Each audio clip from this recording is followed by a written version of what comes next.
নূরের ফেরেশতা করে আদমকে সেজদা, ঠিক কিনা বলেন? তাই তো নূরের ফেরেশতা করে আদমকে সেজদা, সবার চেয়ে সম্মান দিলে মাটির আদমকে। আল্লাহু আল্লাহু তুমি জাল্লে জালালুহু, শেষ করা তো যায় না গে তোমার গুণগান। পড়েন না, পড়েন। আল্লাহু আল্লাহু তুমি জাল্লে জালালুহু, শেষ করা তো যায় না গে তোমার গুণগান। আল্লাহু আল্লাহু আল্লাহু আকবার। আদমের মর্যাদা বেশি, মানুষের মর্যাদা বেশি। মানুষ শ্রেষ্ঠ তার প্রমাণ নূরের ফেরেশতা মাটির আদমকে সেজদা করে আওয়াজ করে বলেন ঠিক কিনা? তাহলে মানুষ ভালো হলে ফেরেশতার চেয়ে ভালো। আবার মানুষ যদি খারাপ হয় সে পশুর চেয়েও খারাপ। অধঃপতনে পশুত্বকে হার মানায়। তার প্রমাণ কি? তার প্রমাণ হচ্ছে যশোরের ভাইরা দেখবেন পত্রিকায় নিউজ পেপারে মাঝে মাঝে এরকম দেখা যায়, এক মানুষ আরেক মানুষকে হত্যা করে 20 টুকরা করে বস্তার ভিতরে করেছে। আপনারা এই নিউজ পড়েন নাই না? দেখেন নাই? দেখছেন? মানুষ মানুষকে হত্যা করে কয় টুকরা? জোরে বলে। এখানেই ক্ষান্ত হয়নি, আবার কোথায় পড়ছে? বস্তার ভেতরে। আচ্ছা, বুঝে থাকলে আওয়াজ করে বলেন, কোনদিন শুনছেন একটা হাতি আর একটা হাতিকে হত্যা করে 20 টুকরা করছে, এরপরে বস্তার ভিতরে পড়ছে? হয়েছে? তাহলে দেখেন, মানুষ যদি খারাপ হয় সে পশুকেও হার মানায়। চিল্লায় বলো ঠিক কিনা? এমনও দুশ্চরিত্র মানুষ আছে যার নজর থেকে 6 মাসের ছোট্ট মেয়ে থেকে শুরু করে 80 বছরের বৃদ্ধারাও নিরাপদ নয়।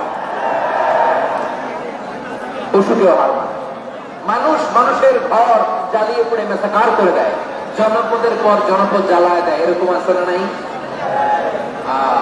বোমা মেরে শহরগুলো উড়িয়ে দেয়। এই যে ইসরায়েল গাজার মধ্যে যে অ্যাটাক করেছে, এরা মসজিদ মানে নাই, মসজিদে বম ফেলেছে।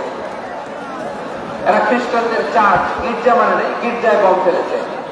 পৃথিবীর ইতিহাসে never happened in the history of the world that someone bombed on a hospital, on an ICU center. এমন হাসপাতাল যেখানে আইসিইউ রোগীরা আছে, ওই হাসপাতালের উপরও ইসরায়েলি সৈনিকেরা বোমা মেরেছে। জোরে বলেন ঠিক কিনা? এরা মানুষ? আওয়াজ করে বলেন, এরা মানুষ? প্রিয় ভাইয়েরা, চোখ কান নাক মুখ থাকলে মানুষ না। যা সামনে দেখেন এগুলো সব মানুষ না, এগুলো জনসংখ্যা। এগুলো কি? সবাই বলুন, এগুলো কি? বাড়ছে জনসংখ্যা, কমছে মানুষ। বাড়ছে জনসংখ্যা, কমছে। এই দুনিয়া এখন তো সেই দুনিয়া নাই, মানুষ নামের মানুষ আছে দুনিয়া বোঝাই, সেই মানুষের ফিরে আমার আসল মানুষ না। ঠিক কিনা? আসল মানুষের বড্ড অভাব, আসল মানুষের বড্ড অভাব। আমার ভাইয়েরা, মানুষ খারাপ হলে পশুকেও হার মানায়। আচ্ছা, আওয়াজ করে বলেন, এই যশোরের ছেলেরা দিক টাকা আওয়াজ করে বলেন, যে ইসরায়েলি সোলজাররা উপর থেকে বোমা মারলো তারাও মানুষ, তারাও ওরাও রক্তে মাংসে মানুষ, ওদেরও পরিবার আছে। বোমা মেরে যে মেয়েটাকে তারা অনাথ বানায়, ইয়াতীম বানায়, ও কিন্তু বাসায় ওর মেয়েটাকে রেখে আসছে। ঠিক কিনা বলেন? বম্বিং করে যে বাবাকে মেরে, স্বামীকে মেরে স্ত্রীকে বিধবা বানায়, তার ঘরে স্ত্রী আছে। উপর থেকে বম মেরে মানুষ মেরে দিচ্ছে, তারাও মানুষ। 1945 সালের 6 আগস্ট আমেরিকান সোলজাররা হিরোশিমায় বম মেরেছে। আমি নিজে দেখে এসেছি জাপানের হিরোশিমাতে। সকাল 8:15 মানুষ কেউ অফিসে যাচ্ছিল, কেউ খেতে খামারে কাজ করতে যাচ্ছিল। লিটল বয় নামে একটা বোম মেরেছে তারা।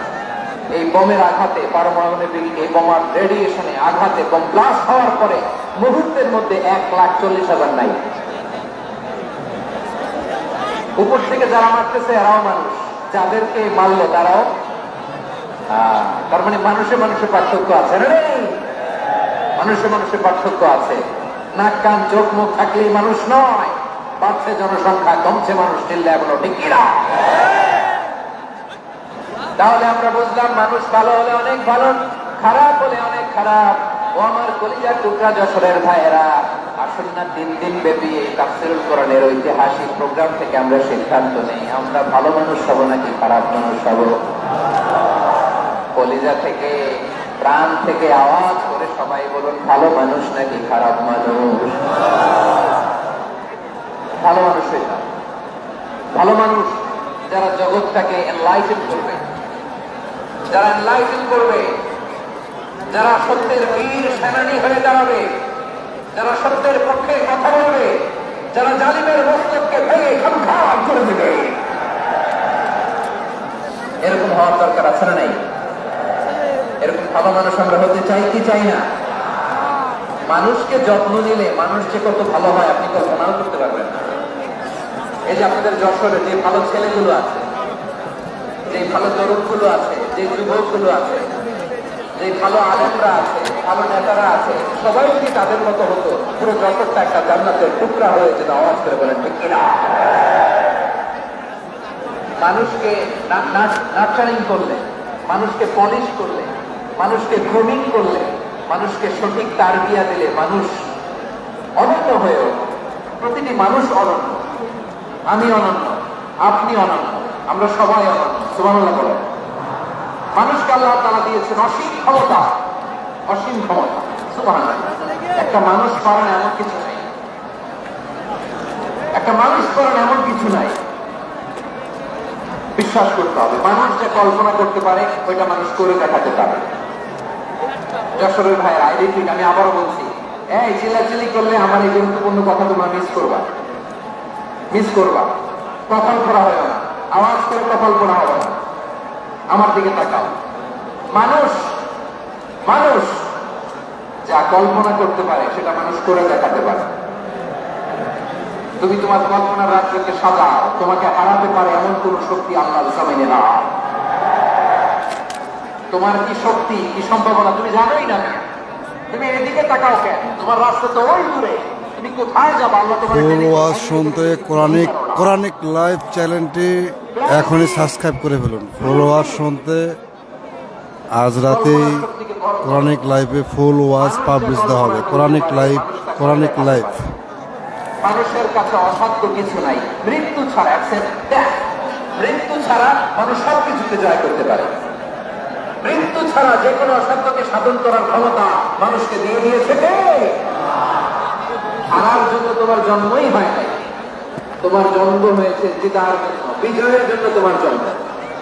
মানুষের শুরুটাই হয় বিজয় দিয়ে। যশোর আওয়াজ করে বলে মানুষের শুরু হয় কি দিয়ে? আমরা যখন আমার পিতার পৃষ্ঠদেশে ছিলাম, পিতার পৃষ্ঠদেশ থেকে শুক্রাণু যখন মায়ের গর্ভদেশে যেয়ে পড়ে, কতটা শুক্রাণু ভ্রমণ শুরু করে জানো? 20 কোটি শুক্রাণু। একবার সিনেমায় আলো পড়লে সেখানে 20 কোটি শুক্রাণু থাকে, ভ্রমণ শুরু করে। ওই 20 কোটি শুক্রাণুর মধ্যে থেকে তুমি আমি আছে এক বিকশিত শুক্রাণু মানব পৃথিবীতে এসেছে। সুবহানাল্লাহ। ওই 20 কোটি শুক্রাণুর প্রতিযোগিতায় সবাই পেছনে ফেলে সেদিন আমি সফল হয়েছিলাম, সেদিন আমি বিজয়ী হয়েছিলাম। সেদিন আমি এত ছোট ছিলাম, মাইক্রোস্কোপ দিয়েও আমার অস্তিত্ব টের পাওয়া যায় না। আমি এত তুচ্ছ ছিলাম, নগণ্য ছিলাম। আমার কান ছিল না, আমার চোখ ছিল না, আমার হাত ছিল না, আমার জন্য রিকমেন্ডেশন করার মতো মামু ছিল না, খালা ছিল না, কেউ ছিল না। তারপরেও ওই প্রতিযোগিতায়, ওই কম্পিটিশনে যখন আমার কেউ হারাতে পারে নাই, আল্লাহর জমিনেও আমার কেউ হারাতে পারে না। হারার জন্য তোমার জন্মই হয় নাই, তুমি আসছো এই জেতার জন্য। সুবহানাল্লাহ। বিশ্বনবী বলেন, আন-নাসু মাআদিন কামাআদিনি যাহাবি ওয়াল ফিদ্দা খিয়ারুহুম ফিল জাহিলিয়াতি খিয়ারুহুম ফিল ইসলাম। Peoples are like mines of gold and silver. সোনার খনি, রূপার খনি, এর চেয়ে বড় খনি হচ্ছে এই মানব সম্পদের খনি। আওয়াজ করে বলেন আল্লাহু আকবার। আল্লাহ তাআলা এই সম্পদ আমাদেরকে দিয়েছে। বিশ্বনবী বলেন, মানুষ হচ্ছে খনির মতো, খিয়ারুহুম ফিল জাহিলিয়াতি খিয়ারুহুম ফিল ইসলাম, জাহিলি যুগে যারা সেরা, ইসলামেও তারা সেরা। ইদা ফাকহু, যদি তারা বুঝবান হয় তাহলে তাদেরকে সেরা বানাই দিবে কে? তাহলে মানুষের চেয়ে সেরা কেউ হতে পারে? মানুষের চেয়ে অনন্য কেউ হতে পারে? মানুষকে কেউ হারাতে পারে? আওয়াজ করে বলো, তোমাকে কেউ হারাতে পারবে? এই সাহস জাগছে আজকের আলোচনা থেকে। আমি তুমি অনন্য, আমাকে তোমাকে হারায় দেওয়া এত সহজ না, ঠিক কিনা? একটা কথা জীবনের সাথে সেট করে নিতে হবে, আমি জিতি নয় শিখি, আমি কখনো হারি না। জীবনের সাথে সেট করে নাও, জেনজি অফ জেসদ, আমি কখনো হারি না, আমি হয় জিতি নয় শিখি। চিল্লায় বলো ঠিক কিনা? আমি কখনো হারি না, আমার হারানো এত সোজা না। কি সাহস জাগছে? বুকে সাহস জাগছে? তাকবীর পড়ো, লিল্লাহি তাকবীর। তাহলে বিষ্ণু বলেন নাসু মাআদিন, মানুষ হচ্ছে খনি। এই ধাক্কা ধাক্কি আমি জানি এগুলো ভালোবাসার ধাক্কা ধাক্কি, এজন্য আমি সহ্য করে নেই। এগুলো যে ভালোবাসার ধাক্কা ধাক্কি এটা আমরা বুঝি। পৃথিবীর কোন আইন, সিকিউরিটি প্রটোকল দিয়ে এটা মানানো যাবে না, কারণ এটা তো ভালোবাসা, লাভ। লাভ কোন আইন কানুন দিয়ে বাধা যায় না, মানানো যায় না, ঠিক কিনা বলো?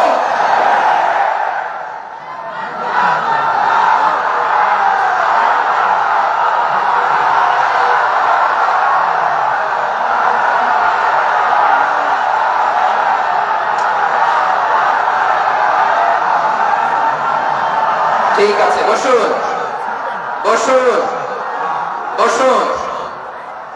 আন-নাসু মাআদিন, মানুষ হচ্ছে খনি, এই খনির যত্ন নিতে হবে। আমার মা বাবা যারা এসেছেন, আপনার ছেলে মেয়ের যত্ন নেন। আপনার ছেলের মধ্যে যে কি পটেনশিয়াল আপনি জানেন না। আপনার এই ছোট্ট অবুঝ ছেলেটাই আগামী দিনের শায়েখ আহমদুল্লাহ হবে। আপনার হেফখানায় পড়া ওই ছোট্ট ছেলেটাই আগামী দিনের আল্লামা মামুনুল হক হবে। আপনার ওই ছেলেটা আমির হামজা হবে, আব্দুল হাই সাইফুল্লাহ হবে। এভাবে বড় বড় আলেম হবে, তারা যুগশ্রেষ্ঠ আলেম হবে। সেই একদিন এই বাংলাদেশের পার্লামেন্টে যে বক্তব্য দিয়ে যশোরের পক্ষে কথা বলবে। আপনি জানেন না, কাউকে ছোট করবেন না, আপনি ওর কনফিডেন্স আপনি কমাবেন না, আপনি কমাতে পারেন না। প্যান্ডেলে আমার যে মা বোনেরা আছেন, ছেলে মেয়েদেরকে কখনো ছোট করে কথা বলবেন না। ও যে কোথায় যাবে আপনি জানেন না, আপনি মা হয়ে তাকে সাহস দিবেন, তার কল্পনার জগৎটাকে সাজাতে তাকে উৎসাহিত করবেন, ঠিক কিনা বলেন? আর আমার প্যান্ডেলের আমার প্রিয় শ্রদ্ধাশীলা মায়েরা বোনেরা, আপনারা তো আরো দামি সম্পদ। বিশ্বনবী বলেন আর দুনিয়া কুল্লুহা মাতা। আল্লাহ আল্লাহ আল্লাহ, বিশ্বনবীর কথার ওজন দেখেন। আর দুনিয়া কুল্লুহা মাতা ওয়া খায়রু মাতা'আদ দুনিয়া আল মারআতুস সালিহা। বিশ্বনবী বলেন দুনিয়ায় যা দেখো সব আল্লাহর দেওয়া অ্যাসেট, মানে সম্পদ। আর এত অ্যাসেটের ভিড়ে সবচেয়ে শ্রেষ্ঠ সম্পদ হচ্ছে নেককার নারী। সুবহানাল্লাহ। ভাইয়েরা, বোনের সাথে খারাপ আচরণ করো না। সন্তান মায়ের সাথে খারাপ আচরণ করো না। আমাদের মায়েরা আমাদের asset, they are our priceless asset. কারণ এই মায়েদের পেটে এসেছে আল্লাহর ওলিরা, এই মায়েদের পেটে এসেছে খান জাহান আলী, এই মায়ের পেটে এসেছে শাহজালাল জামানি, এই মায়ের পেটে এসেছে আল্লাহ নবীরা। নাকি নবীরা আকাশ থেকে খপ করে জমিনে নেমে আসছে, মায়ের পেটে আসছে। এই মায়ের পেটে খনি। আমার সম্মানিত মায়েরা বোনেরা, নিজেকে ইসলাম দিয়ে সাজান, নিজেকে ইসলাম দিয়ে সাজান, নিজেকে পবিত্র রাখুন, নিজের আব্রু ঈমান ইজ্জতের হেফাজত করুন, কোরআন পড়ুন, সুন্নাহ পড়ুন। আপনি জানেন না আপনার গর্ভে কে আসছে, কোন ক্ষমতাধন্য পুরুষকে আল্লাহ তাআলা আপনার গর্ভে পাঠাবে, আপনি জানেন না। মায়েরা নিজেকে পবিত্র রাখুন, ইসলাম পালন করুন, কোরআন পালন করুন, নবী সাল্লাল্লাহু আলাইহি ওয়াসাল্লাম নিজেকে সুস্থ রাখো, আমাকে পরিবর্তন করো। নবী করা কোরআন ব্যক্তিকে দেখাও, ইসলামকে দেখাও। কারণ আমি বাংলাদেশ ইসলামের বাংলাদেশ, বাংলাদেশ আসল করতে যাবে না, বাংলাদেশ আসল করতে যাবে কি সবাই বলে না। বাংলাদেশের আসল পরিচয় কি? এই ইসলামী নিয়ে আমরা সমস্ত ভবন সাজাবো, রাজি আছেন না? সেটাও বুঝে দেওয়া যাবে না। আমরা কারো কারো সারিয়ে আইনের দিকে যাবো ইনশাআল্লাহ, কিন্তু জঙ্গিবাদ নিয়ে নয়, কার্টুন কথা নিয়ে নয়। আমরা ইন্টেলেকচুয়ালি, প্র্যাকটিক্যালি, ভাবে সারিয়ে আইনের দিকে মুক্ত করে ইনশাআল্লাহ। লিল্লাহি তাকবীর।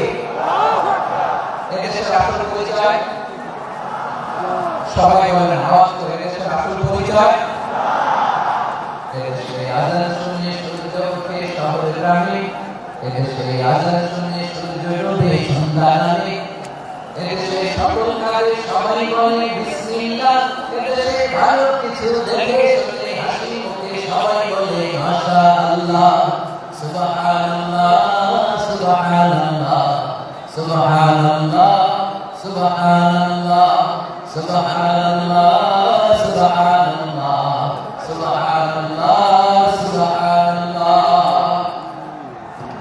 করুণীয় তরুণ তোমার কিসে এত ভয়, জেনে রেখো বাংলাদেশের আসল পরিচয়।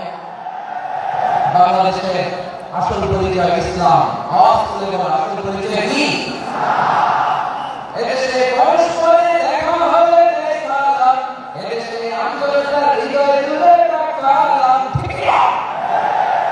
এদেশে বিপদের সর্বজনে সর্বক্ষণে দোয়া পড়ে ইন্না লিল্লাহ, সুবহানাল্লাহ, সুবহানাল্লাহ, সুবহানাল্লাহ, সুবহানাল্লাহ।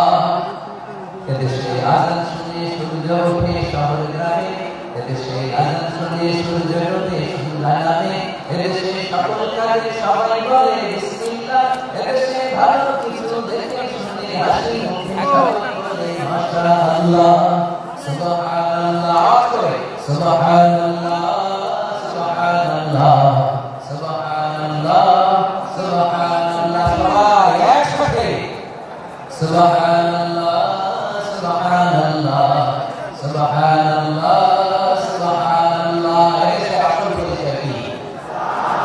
আওয়াজ করে বলতে ভয় লাগে। এদেশের আসল পরিচয় কি? ইসলাম নিয়ে আমাদের সংসদ ভবন শুরু করা চাই কি চাই না? বঙ্গবন্ধু লা ইলাহা ইল্লাল্লাহর পতাকা উত্তোলন চাই কি চাই না? প্রতিটি জেলা অফিসে, ডিসি অফিসে লা ইলাহার পতাকা উত্তোলন চাই কি চাই না?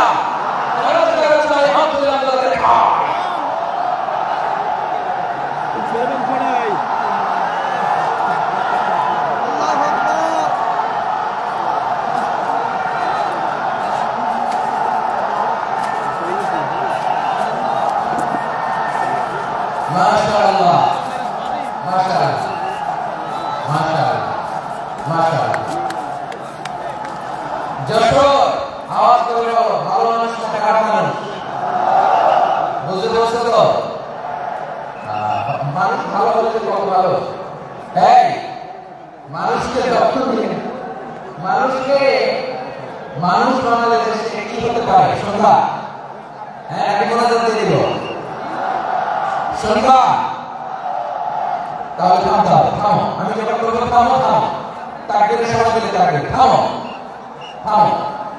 মানুষকে যত্ন নিলে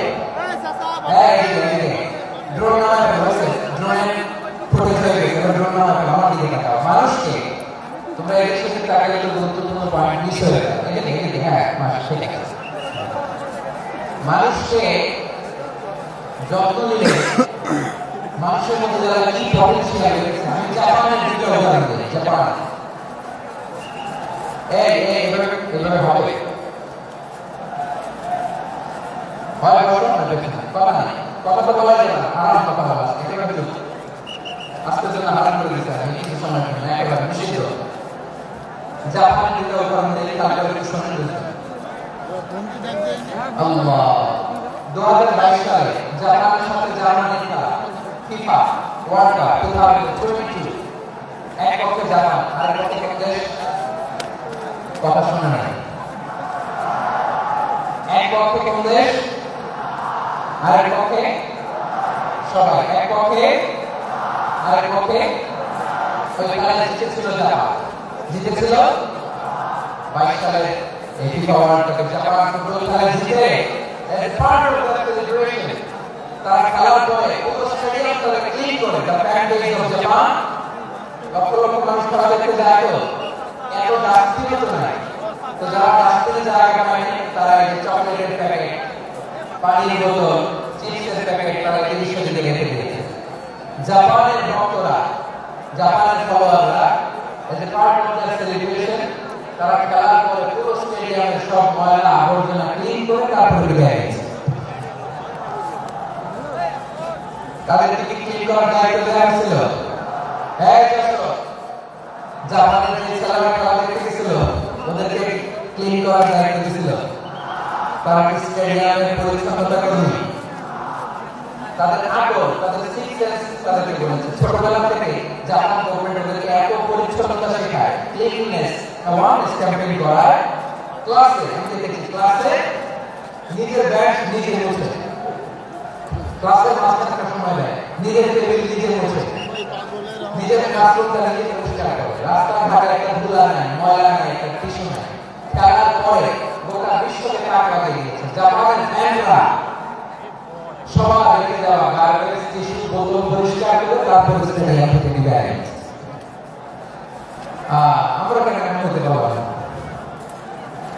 আমরা কেন এমন হতে পারবো না জাপানের যারা এগুলো করছে ওদের চিন্তা করেছে অন্তত 3টা জাপান হবে জাপান লোক হাত তো 4টা কান তো 6টা হ্যাঁ নাকি আমার মতো 2 হাত 2 কান মানুষ চোখে দেখলে এটা মানুষ না চিন্তা করছেন তার মানে জাপানিদেরকে যে গ্রহণ করে শিক্ষার মাধ্যমে পরিচ্ছন্ন বানানো গেছে ওরা যদি মানুষ আমাদের সন্তানদেরকে সেখানে তারাও পাবে কিনা 2 নম্বর উদাহরণ দেব চট্টগ্রাম ফেনীতে যারা গিয়েছেন মেঘনাগুপ্ত ব্রিজ প্রকল্প নাম শুনছেন মেঘনা ব্রিজ পাওয়া হয় এই মেঘনাগুপ্তি এখানে 3টা ব্রিজ কাজসহ 3টা ব্রিজের নির্মাণ কাজ রেনোভেশনের কাজ দেওয়া হয়েছিল জাপানের একটা কোম্পানিকে কাকে জাপানের কোম্পানি নির্মাণ শেষে 738 কোটি টাকা বেঁচে গেল এটা গভর্নমেন্টের হাতে দিয়ে তারা বিদায় নিয়েছে কত টাকা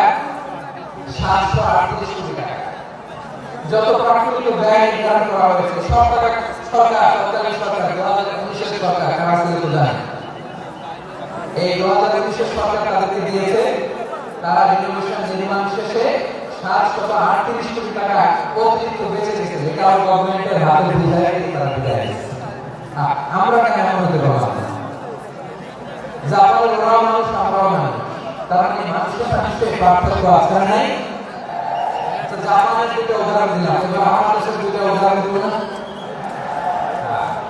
বাংলাদেশের 2টা উদাহরণ দিই 1 নম্বর উদাহরণ গত সপ্তাহে আপনারা জানেন কক্সবাজার একটা প্রোগ্রাম ছিল তো হেলিকপ্টারে গিয়েছিলাম ফেনী জেলা যখন পার হচ্ছি আমি দেখলাম 3টা উইন্ডমিল ছিলেন বিশাল পিলা 3টা 4টা পাখা থাকে বায়ু বিদ্যুৎ কেন্দ্র বাংলাদেশের প্রথম বায়ু বিদ্যুৎ কেন্দ্র এটা মোহরি প্রজেক্ট বলে সম্ভবত মোহরি প্রজেক্ট তো সাগরের বাতাসের ঝাপটায় ঘুরে এনার্জি হয় ইলেকট্রিসিটি উৎপাদন আমি পাইলটকে বললাম ভাই এগুলো থেকে কেমন ইলেকট্রিসিটি উৎপাদন হয় এগুলো একটু হয় কিছু হয় কিছু হয় না বলে বাংলাদেশের যত উইন্ডমিল আছে তার পাখা একটাও ধরে না আল্লাহ বলেন তাহলে যে 3 কোটি টাকা ব্যয় করেছে উইন্ডমিল এগুলো ভিতরে ফিটফাট উপরে ফিটফাট ভিতরে সদরঘাট তার মানে কোটি কোটি টাকা দিয়ে উইন্ডমিল বানায় এগুলো কিছু নাই দুর্নীতি আর টাকা না উনি আমাকে বললেন বাংলাদেশের আরেকটা কথা উনি আমাকে বললেন যে প্রতি বছর আমাদের অফিসের ফার্নিচার চেঞ্জ করে প্রতি বছর ফার্নিচার চেঞ্জ করে বললেন এই ফার্নিচার নতুন পারচেজ করলে দিয়ে টাকা নতুন কিনতে পারলে টাকা নতুন উন্নয়নের সবক শোনাতে পারলে টাকা প্রথম আলোর রিপোর্ট কি আলো প্রথম আলোর রিপোর্ট গত 15 বছরে উন্নয়নের নামে লুটপাট হয়েছে প্রায় 3.25 লাখ কোটি টাকা তার রিপোর্ট আমাদের বানানো কথা প্রথম আলোর রিপোর্ট গত 15 বছরে কারা ছিল জানেন তো হ্যাঁ, শুধু ওনাদেরকে দোষ দিয়ে লাভ নেই। স্বাধীনতার পর থেকে শুধু শাসকের হাত বদল হয়েছে, আমরা কিছু পাইনি, ঠিক কিনা বলেন? শুধু ওনাদের দোষ দিয়ে দিলাম, একদল খাইছে আর একদল খাওয়ার জন্য রেডি হয়ে আছে। আমরা এরকম চাই না। আমরা চাই স্বাধীন সার্বভৌম বাংলাদেশ, আমরা চাই দুর্নীতিমুক্ত বাংলাদেশ। আমি নিউজটাতে কতবার বললাম, এটা কি সম্ভব? 3 লাখ কোটি টাকা লুটপাট, মানে লুটপাট করতে করতে এদেশের জনগণকে ফুটপাতে বসায় দিচ্ছে। প্রিয় ভাইরা, জাপানের মানুষও মানুষ, আমরাও মানুষ। সিদ্ধান্ত আপনার, কোন মানুষ হবেন, ভালো মানুষ না খারাপ মানুষ? আজকের আলোচনার বিষয় হচ্ছে মানব সম্পদের উন্নয়ন, human resource development. It's a process to increase the capacity of knowledge, skill, capacity of the people of a country. একটা দেশের মানুষের জ্ঞান, তাদের দক্ষতা কি করে বাড়ানো যায়, বাড়িয়ে দেশের উন্নয়ন করানো যায়, এটাই হচ্ছে মানব সম্পদ উন্নয়নের মূল কথা। তাহলে মানব সম্পদ হচ্ছে একটা দেশের সবচাইতে শক্তিশালী পুঁজি। প্রাকৃতিক সম্পদ, খনিজ সম্পদের চেয়েও দামি হচ্ছে মানব সম্পদ। আমার প্রিয় যশোর, প্রাকৃতিক সম্পদ, খনিজ সম্পদের চেয়ে দামি সম্পদ কি সম্পদ? আল্লাহ তাআলা দয়া করে আমাদেরকে এই মানব সম্পদ দিয়েছেন। আসুন আমাদের এই মানুষগুলোকে আমরা সোনার মানুষ বানাই। রাজি আছেন তো সবাই? রাজি আছেন? মানুষ পারে না এমন কোনো কিছু নাই, চাইলে সব পারে। এজন্য মানুষকে তারবিয়া দিতে হবে, যথাযথভাবে তাদেরকে গড়তে হবে। আসুন আমরা সিরাতের আয়নায় বিশ্বনবীর জীবনী থেকে দেখি তিনি কিভাবে হিউম্যান রিসোর্সকে ম্যানেজ করতেন। যদি আপনাদের সময় হয়, দু একটা উদাহরণ দিয়ে আজকে আমি আমার আলোচনার বিদায় নিব। হবে সময় হবে কয়েক মিনিট? হ্যাঁ, শান্ত থাকবেন তো? শান্ত থাকবা? হ্যাঁ, ঠিক আছে। এই ধাক্কার মধ্যে ঢুকছে, এবার মজা বুঝতেছে তো? হ্যাঁ, মানা করছিলাম না? ঠিক আছে, টের পাও। হ্যাঁ, ঠিক আছে। যে আওয়াজ করবে আমি ওকে দেখতেছি, কে কে আওয়াজ করে দেখতেছি। শেষ কথা, শেষের দিকে চলে আসছি। বিষ্ণু ইসলাম কিভাবে হিউম্যান রিসোর্সকে ম্যানেজ করতেন, মজার কথা আছে কয়েকটা, বলে বিদায় নিব। বিশ্বনবী কিভাবে এই মানব সম্পদকে ম্যানেজ করতেন? বিশ্বনবী he was a very good talent hunter, চৌকস ট্যালেন্ট হান্টার ছিল। কার মধ্যে কি ট্যালেন্ট আছে দেখলেই বুঝে ফেলতেন। সুবহানাল্লাহ পড়বেন না? কি নবী আমরা পেয়েছি! He was a very good talent hunter. আমার নবী তিনি চৌকস ট্যালেন্ট হান্টার ছিলেন। কার মধ্যে কি প্রতিভা বের করতেন, ওই প্রতিভাকে ইসলামের কল্যাণে কাজে লাগাতেন। সুবহানাল্লাহ বলেন। যাকে যেই জায়গায় সেট করলে ভালো হবে তাকে ওই জায়গায় সেট করতেন। কয়েকজন সাহাবীর জীবনী শোনাই। আবু মাহজুরা রাদিয়াল্লাহু তাআলা আনহু, মক্কার মুয়াজ্জিন, আগে ছিল মুশরিক, পরে হইছেন মুমিন। উনি কিভাবে মুমিন হইলেন এই ঘটনাটা একটু আপনাদের শোনাতে চাই। তা আপনাদের তো সময় নাই হাতে, হ্যাঁ সময় আছে? এই যে এই জেনজি শেষ করে দিল আজকের প্রোগ্রামটা। 1 ঘন্টা ধাক্কা ধাক্কি করে কেমনে দাঁড়ায় আছে আমি বুঝলাম না।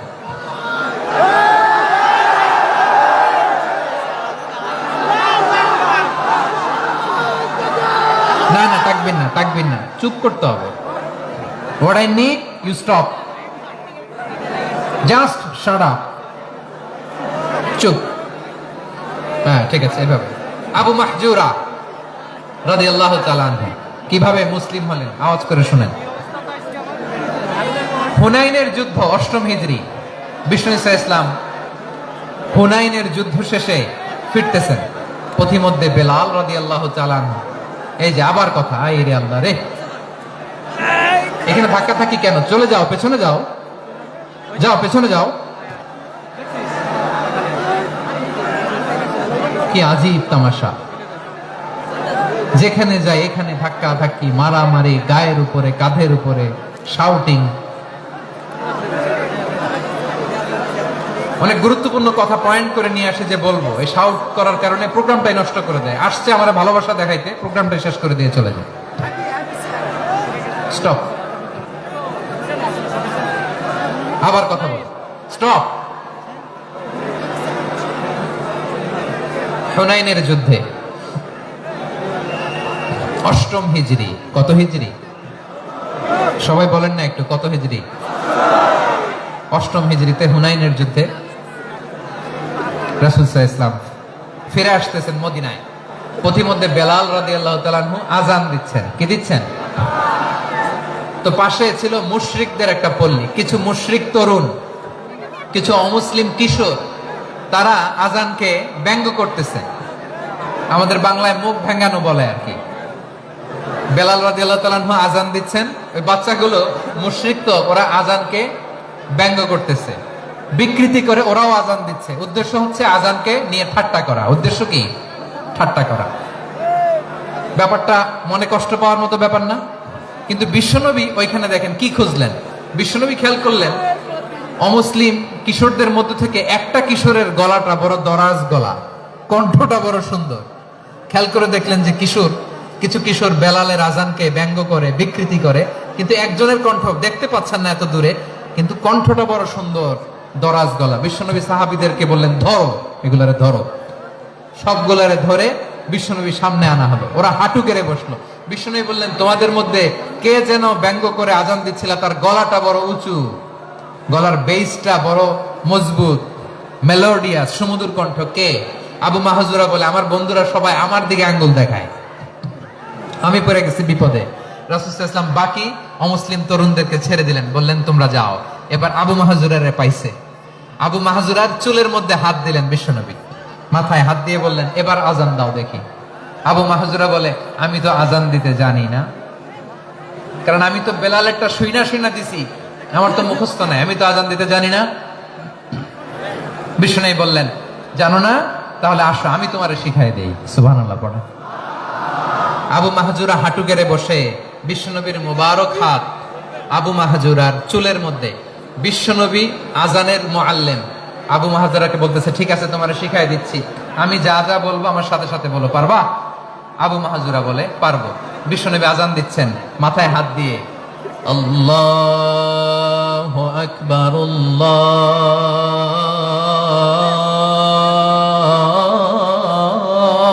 আল্লাহু আকবার। আবু মাহজুরা এই বাক্যটা পড়লেন। বিশ্বনবী দ্বিতীয় বাক্য পড়তে আরম্ভ করলেন, আল্লাহু আকবার,